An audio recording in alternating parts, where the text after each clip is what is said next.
আল্লাহ রাব্বুল আলামিন তিনি তো খালেক, তিনি তো মালিক, তিনি তো রাজ্জাক, যিনি গরমের সময় গরম দান করেন, আবার একটা সময় গরম শেষ হওয়ার পরে শীত আল্লাহ রাব্বুল আলামিন আমাদের মধ্যে বিস্তার করে দেন। এখন যে সময় চলতেছে শীতের সময়, হাজারো মানুষ, লক্ষ কোটি মানুষ বাংলাদেশে শীতের আবহাওয়ার মধ্যে সারাদিন খাটাখাটনি করে তাদের নিজেদের পারিশ্রমিকের জন্য, তাদের রিজিকের জন্য সারাদিন ছোটাছুটি করেন। সারাদিন ছোটাছুটি করার পরে যখন এখন একটু বিশ্রামের সময়, এখন এই বিশ্রামের সময় এই মাজলিসে হয়তো কত মানুষ আসছেন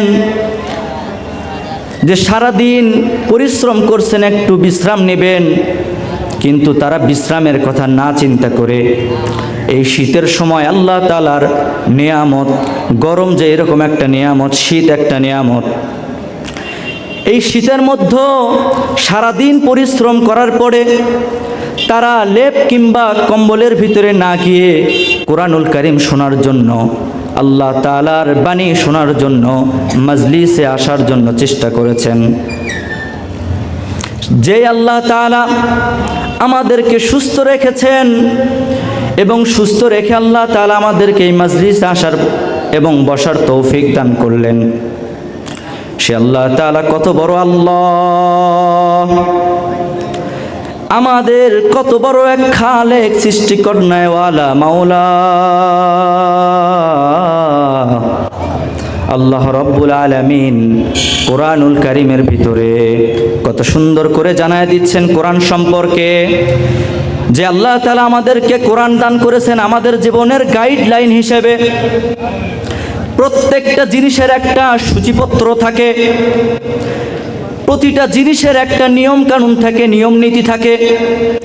আমাদের জীবনকে যেন আমরা সুন্দর করে গড়তে পারি, দুনিয়াতে যেন আমাদের জীবন অনেক বেশি সুন্দর হয়, এই জন্য আল্লাহ তাআলা আমাদেরকে দুনিয়াতে পাঠিয়েছেন। শুধু তাই নয়, আমাদের জীবনকে সৌন্দর্যমণ্ডিত করার জন্য আল্লাহ রাব্বুল আলামিন কোরআনুল কারীম দান করেছেন। সেই কোরআন থেকে আজকে আমরা কিছু কথা শুনবো ইনশাআল্লাহ। সবাই রাজি আছেন তো ইনশাআল্লাহ? কোরআন কার কিতাব? আল্লাহ রাব্বুল আলামিনের কিতাব। আল্লাহ তাআলা আমাদেরকে সুস্থ রাখছেন, দুনিয়াতে সুস্থতার সাথে নিয়ে আসছেন। এই জন্য কোরআনে আল্লাহ তাআলা কি বলছেন, এই কোরআন থেকে, কোরআন সম্পর্কে কিছু কথা শুনবো ইনশাআল্লাহ। আল্লাহ রাব্বুল আলামিন কোরআনুল কারীমের ভিতরে সূরা হাশরের ভিতরে জানিয়ে দিচ্ছেন, রব্বে কারীম আল্লাহ রাব্বুল আলামিন কোরআনুল কারীমের ভিতরে ঘোষণা দিয়ে দিয়েছেন, লাউ আনজালনা হাযাল কুরআনা আলা জাবালিন লারাআইতাহু খাশিআম মুতাসাদ্দিআম মিন খাশইয়াতিল্লাহ وتلك الأمثال نضربها للناس لعلهم يتفكرون।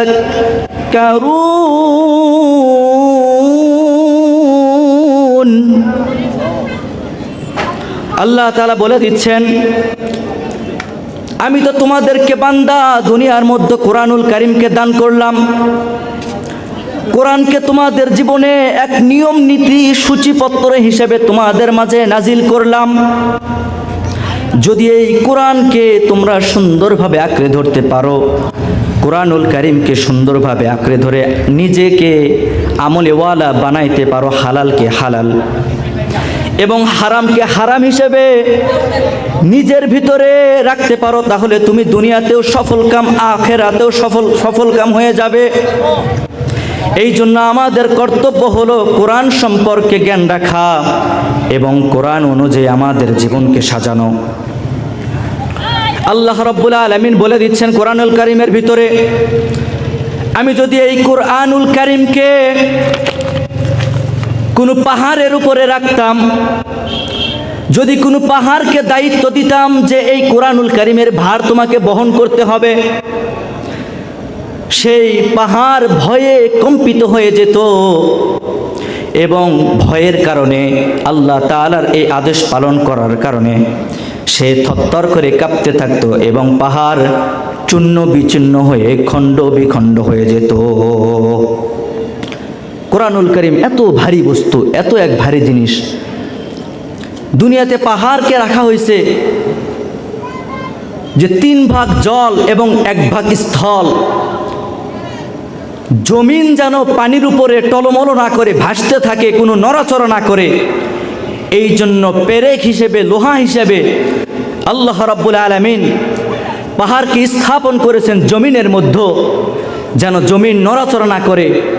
পাহাড় এত ভারী বস্তু, অথচ এই পাহাড়কে যদি আল্লাহ তাআলা দায়িত্ব দিতেন, পাহাড় তুমি এই কোরআনকে বহন করো, এই কোরআনুল কারীম বহন করার দায়িত্ব আমি তোমাকে দিলাম, তাহলে আল্লাহ তাআলার এই আদেশ পালন করার জন্য, আল্লাহ রাব্বুল আলামিনের এই আদেশ পালন করার ভয়ে সে ভীত হয়ে চূর্ণ বিচূর্ণ হয়ে খণ্ড বিখণ্ড হয়ে যেত।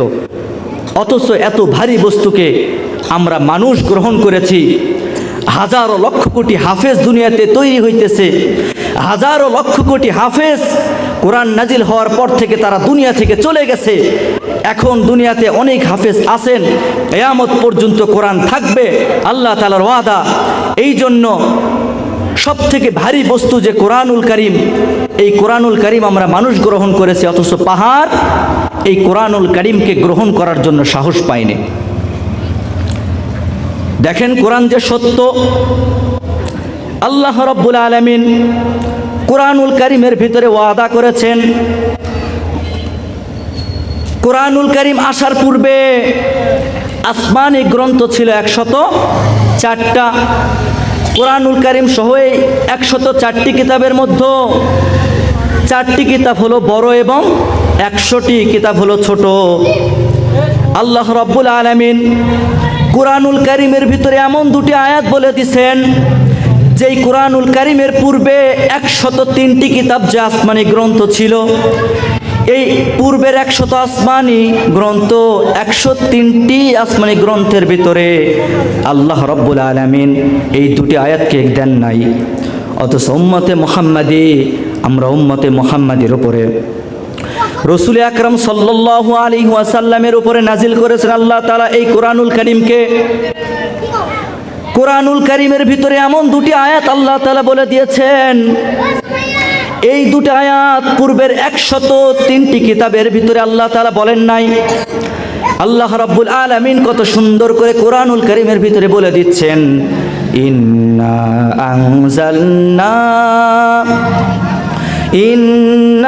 নাহনু নাযালনা যিকরা ওয়া ইন্না লাহু লাহাফিযুন।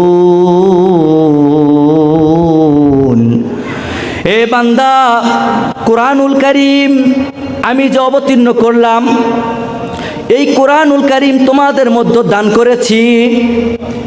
এই কোরআনুল কারীম আমি ওয়াদা করতেছি, আমি তোমাদেরকে দান করলাম, এই উম্মতে মুহাম্মাদিদেরকে আমি কোরআনুল কারীম দান করলাম রাসূলুল্লাহ সাল্লাল্লাহু আলাইহি ওয়াসাল্লামের মাধ্যমে।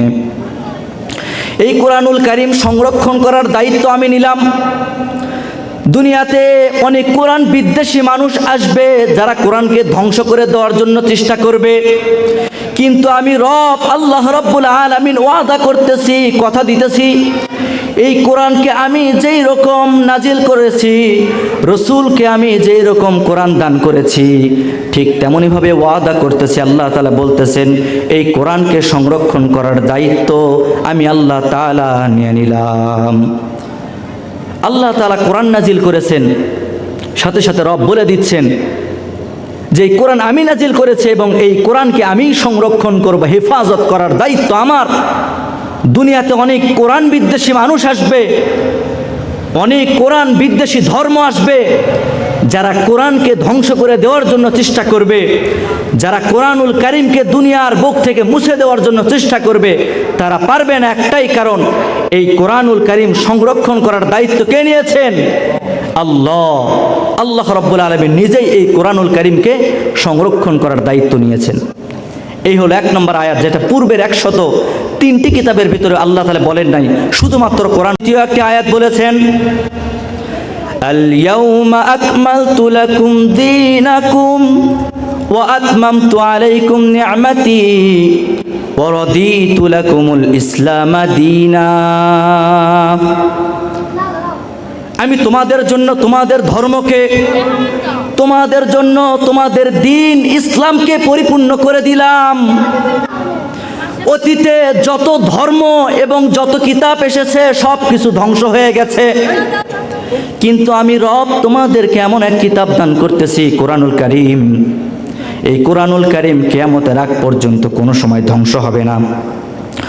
আমি তোমাদেরকে এমন এক দিন দান করতেছি, এমন এক ধর্ম দান করতেছি, ইসলাম। এই ইসলাম কিয়ামত পর্যন্ত কোনো দিন ধ্বংস হবে না, নষ্ট হবে না। যদি কোনো ধর্ম বিদ্বেষী এই দিনকে, ইসলামকে, ইসলামের আলোকে দুনিয়া থেকে নিভে দিতে চায়, ইসলামের চিহ্নকে দুনিয়া থেকে মুছে দিতে চায়, পারবে না। কেননা আমি তোমাদেরকে এমন এক দিন দান করেছি, আমি তোমাদেরকে এমন এক ধর্ম দান করেছি, এটা হলো তোমাদের জন্য এক পরিপূর্ণ ধর্ম। রাসূলুল্লাহ সাল্লাল্লাহু আলাইহি ওয়াসাল্লাম যেমন সর্বশেষ নবী, আকাই নামদার তাজদারি মদিনা খাতামুন নবিয়্যিন সাল্লাল্লাহু আলাইহি ওয়াসাল্লাম যেমনই হবে সর্বশেষ নবী, কিয়ামতের আগে আর কোনো নবী আসবে না। রাসূল সাল্লাল্লাহু আলাইহি ওয়াসাল্লাম বলেন, আনা খাতামুন নবিয়্যিন লা নবিয়্যা বাদা, আমি হলাম সর্বশেষ নবী, আমার পরে দুনিয়াতে কিয়ামতের আগ পর্যন্ত আর কোনো নবী আসবে না। এই জন্য আল্লাহ তাআলা বলে দিচ্ছেন যে এই কোরআনুল কারীম আমি এই সর্বশেষ নবীর উপরে দান করেছি। কোরআনুল কারীম যেমনইভাবে সর্বশ্রেষ্ঠ, রাসূল সাল্লাল্লাহু আলাইহি ওয়াসাল্লাম তেমনইভাবে সর্বশ্রেষ্ঠ এক নবী, সর্বশেষ নবী। কিয়ামতের আগে আর কোনো নবী নবীকে আল্লাহ তাআলা পাঠাবেন না। অন্য কোনো আসমানি গ্রন্থ কিয়ামতের আগ পর্যন্ত আল্লাহ তাআলা দুনিয়াতে পাঠাবেন না। কিয়ামতের আগ পর্যন্ত সর্বশেষ নবী যেমন মুহাম্মদুর রাসূলুল্লাহ সাল্লাল্লাহু আলাইহি ওয়াসাল্লাম, ঠিক তেমনইভাবে সর্বশেষ গ্রন্থ আল্লাহ তাআলা কোরআনুল কারীমকে পাঠিয়েছেন। এই কোরআনুল কারীমের ভিতরে আমাদের জন্য আল্লাহ তাআলা আল্লাহ রাব্বুল আলামিন আমাদের ধর্মকে যেমনইভাবে পরিপূর্ণ করে দিয়েছেন যে তোমাদের জন্য তোমাদের দ্বীনকে পরিপূর্ণ করে দিলাম। আল্লাহ তাআলা অন্য জায়গায় কোরআনুল কারীমের ভিতরে বলতেছেন, ইন্নাদ দীনা ইনদাল্লাহিল ইসলাম, Islam is the complete code of life, যে তোমাদের জন্য পরিপূর্ণ একমাত্র জীবন ব্যবস্থা হিসেবে ইসলামকে দান করলাম।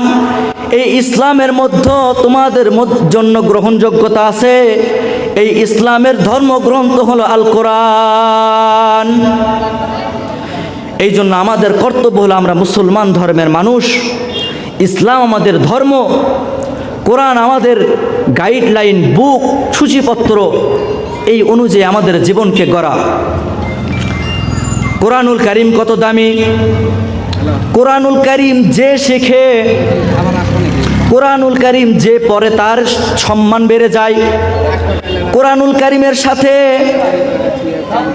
কোরআন সৃষ্টির পরে থেকে আল্লাহ তাআলা যখন থেকে কোরআন নাজিল করেছেন, দুনিয়াতে আসছে, তখন থেকে এখন পর্যন্ত যারাই কোরআনুল কারীমের সাথে সম্পর্ক গড়ে তুলেছে তারাই সম্মানিত হয়ে গেছে। কোরআনুল কারীমের সাথে যার যত সম্পর্ক তার তত সম্মান। কিভাবে বুঝবো? দেখেন, কোরআনুল কারীম অবতীর্ণ হয়েছে হলো মুহাম্মদুর রাসূলুল্লাহ সাল্লাল্লাহু আলাইহি ওয়াসাল্লামের উপরে। দুনিয়াতে যত পয়গম্বর, যত নবী রাসূল দুনিয়াতে আসছেন, মুহাম্মদুর রাসূলুল্লাহ সাল্লাল্লাহু আলাইহি ওয়াসাল্লামের মতো এত দামি, এত সর্বশ্রেষ্ঠ নবী কেউ ছিলেন না।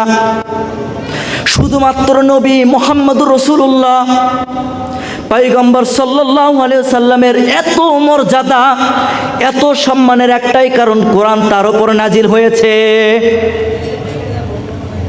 কোরআনুল কারীম মক্কা মদিনায় অবতীর্ণ হয়েছে। কোরআনুল কারীমের ভিতরে যেই সূরাগুলো মক্কায় অবতীর্ণ হয়েছে সেইগুলোকে বলা হয় মাক্কিয়া, এবং যেগুলো মদিনায় অবতীর্ণ হয়েছে সেইগুলোকে বলা হয় মাদানী। এই মক্কা এবং মদিনায় কোরআনুল কারীম অবতীর্ণ হওয়ার কারণে মক্কা এবং মদিনার এত দাম। শুধুমাত্র কোরআনুল কারীমের সাথে সম্পর্ক হওয়ার কারণে মক্কাকে বলা হয় মক্কাতুল মুকাররমা এবং মদিনাকে বলা হয় মদিনাতুল মুনাওয়ারা। একটাই কারণ, এই মক্কা এবং মদিনা এত সম্মানিত হওয়ার জন্য একটাই কারণ, একটাই উদ্দেশ্য, কোরআনুল কারীমের সাথে সম্পর্ক হওয়া। ঠিক তেমনইভাবে জিবরাইল আলাইহিস সালাতু ওয়াস সালাম যত ফেরেশতা আছেন সকল ফেরেশতাদের মধ্যে সবথেকে সর্বশ্রেষ্ঠ হওয়ার একটাই কারণ, তিনি রাসূল সাল্লাল্লাহু আলাইহি ওয়াসাল্লামের কাছে নবুয়ত নিয়ে আসার পরে যখন ওহী নিয়ে আসতেন, জিবরাইল আমিন কোরআনুল কারীমের ওহী নিয়ে আল্লাহ রাব্বুল আলামিনের পক্ষ থেকে রাসূল সাল্লাল্লাহু আলাইহি ওয়াসাল্লামের কাছে আসতেন। এই কোরআন পৌঁছে দেওয়ার দায়িত্ব ছিল রাসূল সাল্লাল্লাহু আলাইহি ওয়াসাল্লামের কাছে জিবরাইল আলাইহিস সালাতু ওয়াস সালামের। এই জিবরাইল আলাইহিস সালাতু ওয়াস সালাম শুধুমাত্র কোরআনুল কারীমকে রাসূলের কাছে পৌঁছে দিয়েছেন। এই জন্য রাসূলের কাছে পৌঁছে দেওয়ার কারণে জিবরাইল আলাইহিস সালাতু ওয়াস সালামের এত দাম। সর্বশ্রেষ্ঠ ফেরেশতা হলেন জিবরাইল আলাইহিস সালাতু ওয়াস সালাম। কোরআনুল কারীমের সাথে সম্পর্ক হওয়ার কারণে দুনিয়াতে আমরা দেখি যে কত মানুষের বাড়িতে, ধনী ধনাঢ্য ব্যক্তির বাড়িতে, কোটিপতিদের বাড়িতে কত হাজারো লক্ষ কোটি টাকার ফার্নিচার এবং খাট থাকে। থাকে কি থাকে না? থাকে। কয়েকদিন আগে একটা হুজুরের মুখে শুনতেছিলাম, তিনি বলতেছিলেন যে একটা জায়গায় গেছি, গিয়ে দেখি একটা খাট রিমোট কন্ট্রোল, খাটে রিমোট মারার পরে সেটা নিচের দিকে ডেবে যায়, আবার রিমোট মারার পরে সেটা উপর দিকে উঠে যায়। হুজুর সেই বলেন যে রুমে ঢোকার পরে আমি ওই বাড়িওয়ালাকে প্রশ্ন করলাম যে এই খাট কত দিয়ে ক্রয় করেছেন, কিনেছেন, এত শখ যে আপনি এইরকম একটা খাট ক্রয় করেছেন। তখন ওই বাড়িওয়ালা বলেন যে আমি এই খাট কানাডা থেকে নিয়ে এসেছি শুধুমাত্র শখের কারণে। এই এক খাটের দাম 10 লক্ষ টাকা। অথচ দেখেন এই খাটের উপরে 10 লক্ষ টাকার খাট উঠে লাফালাফি করা হয়, কত লাথি দেওয়া হয়, কিন্তু তাকে কেউ কখনো ধরে এইভাবে চুমো দেয় না। কোরআনুল কারীমের যদি একটা কাপড়ে আমাদের লাথি লাগে কিভাবে আমরা সম্মান করি? কোরআনুল কারীমের যেই রেহাল বানানো হয় কাঠ দিয়ে, এই কাঠ যদি আমাদের ভুল ক্রমে ইচ্ছাকৃতও না, ভুলের কারণে যদি আমাদের পায়ে লেগে যায়, তাহলে আমরা কতটা বেশি তওবা করতে থাকি, আস্তাগফিরুল্লাহ পড়তে থাকি এবং চুম্বন করতে থাকি। একটাই কারণ যে এই কোরআনুল কারীমের সাথে সেই একটা গরমা কাঠের সম্পর্ক।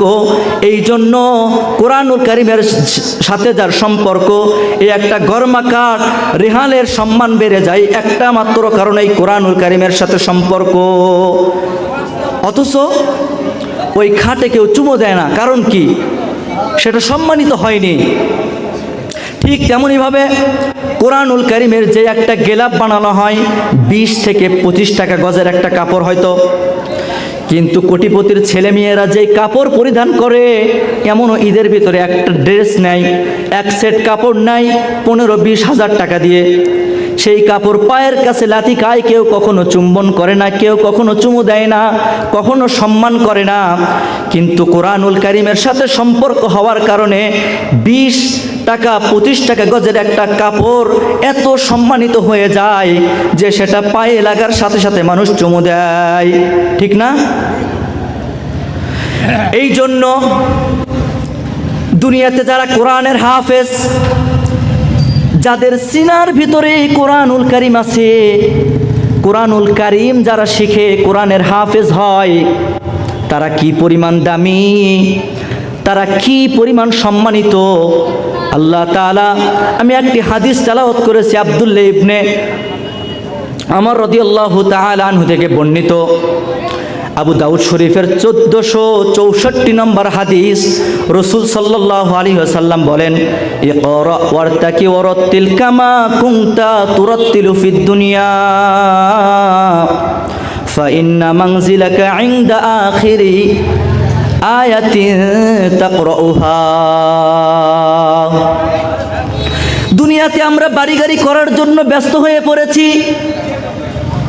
দুনিয়াতে আমরা একতলা দুইতলা তিনতলা বাড়ি বিশিষ্ট, একতলা দুইতলা বাড়ি করার জন্য, ফ্ল্যাট বিশিষ্ট বাড়ি কেনার জন্য আমাদের পায়ের ঘাম মাটিতে ফেলে সারাদিন ছোটাছুটি করতেছি, কিন্তু তবুও স্বপ্নের বাড়ি তৈরি করা বড় বেশি কঠিন হয়ে পড়েছে।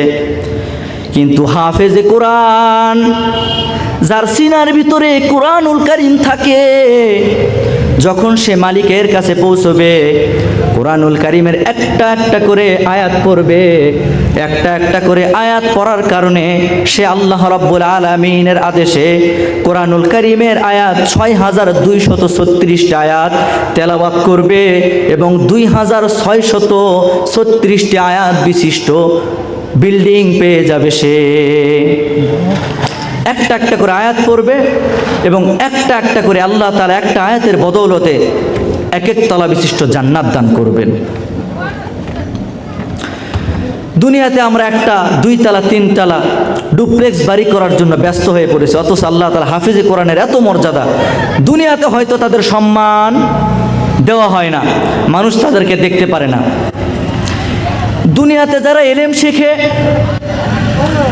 কোরআনুল কারীমের হাফেজ হয় আলেম ওলামা, দুনিয়াতে এই আলেম ওলামাদেরকে যারা দেখতে পারে না, কোরআনুল কারীম বিদ্বেষী যারা আলেম ওলামাদেরকে ঘৃণার চোখে দেখে, হাসরের ময়দানে যখন এই হাফেজে কোরআন এবং ওলামায়ে কেরাম আল্লাহ তাআলার সামনে কাঠগড়ায় দাঁড়াবে, হাফেজে কোরআন এবং ওলামায়ে কেরাম যখন আল্লাহ তাআলার সামনে কাঠগড়ায় দাঁড়াবেন, সাথে সাথে এই কোরআনুল কারীমের হাফেজদেরকে যারা দুনিয়ায় সহ্য করতে পারতো না, ঘৃণার চোখে দেখতো, আছে না এমন মানুষ? বলে যে হাফেজ হয়ে কী হবে, কি চাকরি করবে, কয় টাকা বেতন পাবে, এরকম বলে না? দেখেন আল্লাহ কি পরিমাণ সম্মান দেবেন। কোরআন, মানুষ বলে যে কোরআন শিখে কি হবে, আল্লাহ সম্মান দেবেন কি পরিমাণ। দেখেন দুনিয়াতে যারা কোরআনুল কারীমের হাফেজদেরকে কষ্ট দেয় এবং ঘৃণার স্বরে কথা বলে, একই মাঠে একই ময়দানে হাসরের ময়দানে যখন কোরআনের হাফেজ এবং আলেম ওলামা এক জায়গায় দাঁড়াবেন, এই হাফেজে কোরআনদেরকে যারা ঘৃণার চোখে দেখতো, তারাও যখন হাসরের ময়দানে একই মাঠে দাঁড়াবেন, হাফেজে কোরআনদেরকে সম্মান দিয়ে আল্লাহ রাব্বুল আলামিন যখন বলবেন, যাও জান্নাতের ভিতরে যাও, তুমি আমার কোরআনুল কারীম তেলাওয়াত করতা, শুধু এই কোরআনুল কারীম তেলাওয়াত করার কারণে, কোরআনুল কারীমের সাথে সম্পর্ক থাকার কারণে আমি তোমার উপর খুশি হয়ে তোমাকে জান্নাত দান করে দিলাম। যখন মানুষ দেখবে যারা দুনিয়াতে এই কোরআনের বিদ্বেষী, কোরআনকে ধ্বংস করে দেওয়ার জন্য চেষ্টা করত, আলেম ওলামাদেরকে কষ্ট দিত, যখন তারা দেখবে যে আল্লাহ তাআলা এই কোরআনুল কারীমের হাফেজ এবং আলেমদেরকে জান্নাত দান করতেছেন, আমলনামার ডান হাতে দিয়ে তাদেরকে মাফ করে দিতেছেন, তখন এই দুনিয়াতে যারা কোরআন বিদ্বেষী, কোরআনকে ঘৃণা করত, কাফের মুশরিক বেঈমান ফাসিক ফুজ্জার, সাথে সাথে যারা মুসলমান, ইসলামের শত্রু, মুসলমান হওয়া সত্ত্বেও কোরআনুল কারীমের দাওয়াতকে বন্ধ করে দেওয়ার জন্য চেষ্টা করত, তারাও সেদিন হাসরের ময়দানে তাদের আঙ্গুলকে কামড়াইতে কামড়াইতে কনুই পর্যন্ত নিয়ে আসবে, বাহু পর্যন্ত শেষ করে দিবে, কামড়াইতে কামড়াইতে শেষ করে দিবে, আর আফসোস করবে। সেদিন হাসরের ময়দানে আলেম ওলামা যখন জান্নাতে যাবে, এই কোরআন বিদ্বেষের লোকেরা বলতে থাকবে, ইয়া লাইতাহা কানাতিল কাদিয়া মা আগনা আন্নি মালিয়া হালাকা আন্নি সুলতানিয়া। হায় আফসোস, দুনিয়াতে আলেম ওলামাদেরকে ভালোবাসতাম না, ওলামাদেরকে ঘৃণা করতাম, ঘৃণার চোখে দেখতাম এবং হাফেজদেরকে কষ্ট দিয়ে দিয়ে কথা বলতাম। এখন দেখতেছি তারাই হলো সাকসেস, তারাই হলো সফল কাম। আল্লাহ তাআলার আদেশ পেয়ে কোরআনুল কারীমের হাফেজ এবং আলেম জান্নাতের দিকে যাইতেছে। তখন তারা বলবে ইয়া লাইতাহা কানাতিল কাদিয়া, আমি যে মৃত্যুবরণ করেছি, হায় আমার আফসোস, এই মৃত্যুই যদি আমার জীবনের শেষ হয়ে যেত। দুনিয়াতে আমার কত ক্ষমতা ছিল, আজকে এই ক্ষমতা আমার কোনো কাজে আসতেছে না। মা আগনা আন্নি মালিয়া, দুনিয়াতে কত সম্পদ ছিল, আমি কত সম্পদের অধিকারী ছিলাম, কত ধনী ছিলাম। এই ধনের কারণে, এই সম্পদের কারণে আমি আলেমদেরকে ছোট চোখে দেখতাম, আমার সম্পদের কারণে আমি আমাকে নিজেকে বড় মনে করতাম। কিন্তু হাসরের ময়দানে আল্লাহ তাআলা দেখতেছি তাদেরকে জান্নাত দিতেছে, তারা সফল কাম, তারা সাকসেস, তারা কামেল। কিন্তু দুনিয়ার এত সম্পদ, এত ধন সম্পদ থাকার কোনো কাজে আসে নাই, আমার এখন কাজে আসতেছে না।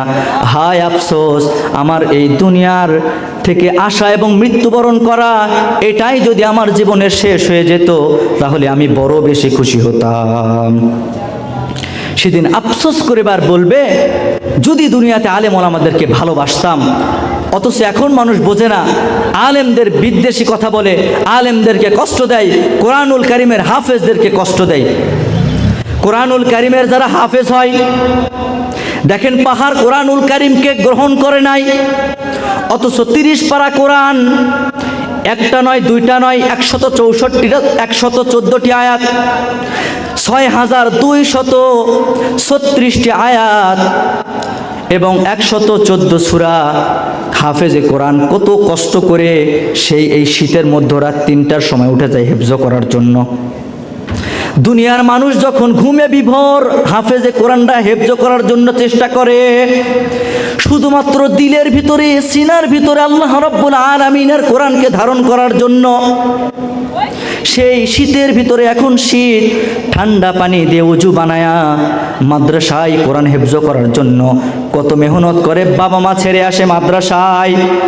খানার কষ্ট, থাকার কষ্ট, সব কিছুকে বিলীন করে দেয় শুধুমাত্র আল্লাহ তাআলাকে পাবার জন্য, হাফেজে কোরআন হওয়ার জন্য, কোরআনুল কারীম নিজের সিনায় ধারণ করার জন্য। কোরআনুল কারীম কত ভারী, যে পাহাড়কে যখন অনুমতি দেওয়া হলো, আদেশ করা হলো তুমি গ্রহণ করো, কোরআনুল কারীম পাহাড় গ্রহণ করার জন্য সে কখনো স্বীকৃতি দেয় নাই। হযরত আয়েশা সিদ্দিকা রাদিয়াল্লাহু তাআলা আনহা হাদিসের ভিতরে বলে দিচ্ছেন যে কোরআন কত ভারী।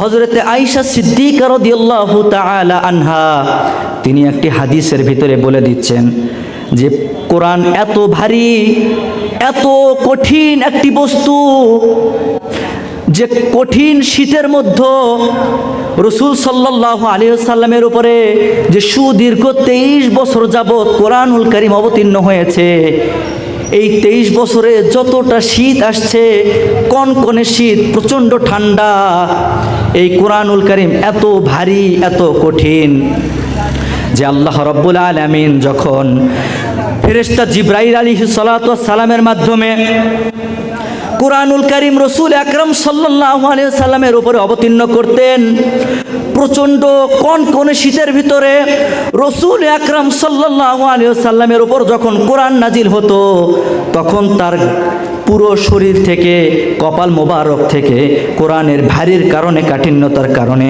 গা ঘেমে ঘেমে টপ টপ করে ঘাম পড়তো। কোরআন কত ভারী, যে রাসূলের উপর যখন নাজিল হয়, অবতীর্ণ হয়, তখন এই কোরআনের ভারী গ্রহণ করতে না পেরে তার শরীরে কনকনে শীতের ভিতরে রাসূল সাল্লাল্লাহু আলাইহি সাল্লামের শরীর বেয়ে বেয়ে ঘাম দরদর করে পড়ে যেত, এত ভারী। ঠিক তেমনইভাবে রাসূল সাল্লাল্লাহু আলাইহি সাল্লাম যখন কোনো বাহন তৎকালীন সময়ে উট কিংবা ঘোড়ার উপরে আরোহণ করে যখন কোনো জায়গায় সফর করতেন, এমন সময় যদি ওহী নাজিল হতো, হাদিসের ভিতরে আসছে যে কোরআনের কাঠিন্যতার কারণে, কোরআনের ভারীর কারণে আল্লাহ রাব্বুল আলামিনের পক্ষ থেকে যখন কোরআন নাজিল হতো, ওহী আসতো, রাসূল সাল্লাল্লাহু আলাইহি সাল্লাম যেই আরোহণ করতেন উট কিংবা ঘোড়ার ওপরে, রাসূল বসে থাকা অবস্থায় কোরআন যখন নাজিল হতো সেই উট কিংবা ঘোড়া আস্তে করে বসে যেত, কারণ সেই কোরআনের ভারকে বহন করতে পারতো না। এত ভারী যে আরোহণের বস্তু উট কিংবা ঘোড়া সে আস্তে করে বসে যেত ওই জায়গায়, শুধুমাত্র কোরআনের ভারী এবং কাঠিন্যতা সহ্য না করার কারণে। হযরতে জাবের রাদিয়াল্লাহু তাআলা আনহু অন্য একটি হাদিসের ভিতরে বর্ণনা করেন যে কোনো এক সময় রাসূল আরবি সাল্লাল্লাহু আলাইহি ওয়াসাল্লাম আমার উরুর উপরে মাথা দিয়ে শুয়েছিলেন। এই সময় আল্লাহ তাআলার পক্ষ থেকে যখন ওহী নাজিল হয়, রাসূল সাল্লাল্লাহু আলাইহি ওয়াসাল্লাম আমার উরুর উপরে কোরআনুল কারীম যখন নাজিল হয়, তিনি মাথা দিয়ে শুয়ে আছেন। এই মাথা দিয়ে শুয়ে থাকা অবস্থায় কোরআনের ওহী আসছে। কোরআনের এত ভারী, এত কাঠিন্যতা, এত শক্ত, কোরআনের ভার আমি বহন করতে না পেরে রাসূল সাল্লাল্লাহু আলাইহি সাল্লাম যখন আমার রানের উপরে মাথা দিয়ে শুয়ে আছেন, কোরআন নাজিল হইতেছিল। কোরআন নাজিল হওয়ার পরে যেন আমি উঠে দাঁড়াইতে পারতেছিলাম না, এত ভারী, এত কঠিন যে মনে হয় আমি ন্যাংরা হয়ে গেছি। শুধুমাত্র একটাই কারণ, তখন আমি বুঝে গিয়েছি যে কোরআনুল কারীম কত ভারী এবং শক্ত বস্তু। জাবের রাদিয়াল্লাহু তাআলা আনহু বলতেছেন যে কোরআন এত ভারী, এত কঠিন যে আমার উপরে রসুলের মাথা রাখা, শুয়ে আছেন আমার উরুর উপরে মাথা দিয়ে, কোরআন নাজিল হইতেছে। ভারীর কারণে যখন আমি উঠে দাঁড়ালাম, ওহী নাজিল হওয়ার পরে আমি আর উঠে দাঁড়াইতে পারতেছি না। এত ভারী, এত কঠিন। অথচ এই ভারী বস্তু, এই কঠিন বস্তু আমরা মানুষ গ্রহণ করেছি। আলহামদুলিল্লাহ, আল্লাহ রাব্বুল আলামিন আমাদেরকে ভালোবাসেন বিধায় আমাদেরকে প্রিয় বান্দা বলে তার নামের স্বীকৃতির খাতায় আমাদেরকে স্বীকৃতি দিয়েছেন বলে এত ভারী, এত কঠিন বস্তু আল্লাহ তাআলা আমাদেরকে দান করেছেন। জান্নাতি ব্যক্তি যখন জান্নাতের মধ্যে যাবে, হাফেজে কোরআন যে দুনিয়াতে তেলাওয়াত করতো, হাসরের ময়দানে যখন আমলনামার ডান হাতে নিয়ে জান্নাতে যাবে, এত ভারী বস্তু নিয়ে সে দুনিয়াতে যে চলাফেরা করতো, এর বদৌলতে যখন আল্লাহ তাআলা জান্নাত দান করবেন, জান্নাতে যখন সে উঠতে থাকবে, আল্লাহ রাব্বুল আলামিন তাকে যে জান্নাত দান করবেন, এই জান্নাত শেষ পর্যন্ত যখন সে পৌঁছবে ৬,২৩৬ তালা বিশিষ্ট বিল্ডিংয়ে। যদি এখন কেউ আমাকে প্রশ্ন করে, হুজুর এই ৬,২৩৬টি তালা বিশিষ্ট বিল্ডিংয়ে উঠতে কি হাফেজে কোরআনের কষ্ট হবে না? সে এত তলা বিশিষ্ট বিল্ডিংয়ে কিভাবে চলাফেরা করবে, উঠবে? এর উত্তর হতে পারে যে দুনিয়া তো এখন ডিজিটাল। আগের ৬ মাসে যেই পরিমাণ পথ আমরা অতিক্রম করতাম, এখন ৬ ঘন্টায় সেই পথ অতিক্রম করি।